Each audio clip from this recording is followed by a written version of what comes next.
La Russie, en fait, reste une puissance militaire de premier plan, qui est prête à envoyer des centaines de milliers de soldats, qui est prête à perdre 1000 hommes par jour en ce moment, qui envoie des centaines de missiles, là où nos stocks sont beaucoup plus petits. Si vous voulez, il y a un présupposé qui a prévalu dans les 30 dernières années, c'était que finalement la grande guerre patriotique était terminée et que finalement les sujets de sécurité ne nécessitaient pas d'avoir énormément de stocks, de munitions, de soldats prêts, etc. Et force est de constater que le 11 septembre, l'Afghanistan, l'Afrique ne nécessitaient pas des forces considérables.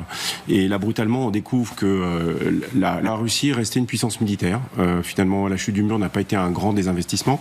Quand vous lisez La fin de l'homme rouge, qui a eu un prix Nobel de littérature en 2015, on raconte, le général Akromeyev raconte pourquoi est-ce que les Russes, qui ont la meilleure industrie d'armement du monde, se mettraient à fabriquer des casseroles. Et ça, c'est dans les années 2010. Voilà. Donc, ils continuent à entretenir un appareil militaire qui est quand même de bonne qualité. Ils ont des stocks considérables. Ils reprennent des vieux chars des années 70 qu'ils ont juste conservés et ils en renvoient ça au combat. Donc, c'est un pays qui a une véritable profondeur stratégique militaire. C'est la guerre et en fait, ils ont réussi à imposer leur style de guerre à l'Ukraine. Donc, une guerre finalement qui a une tête de guerre de 14 avec des technologies du 21e siècle. Mais ça reste du sang et de l'acier.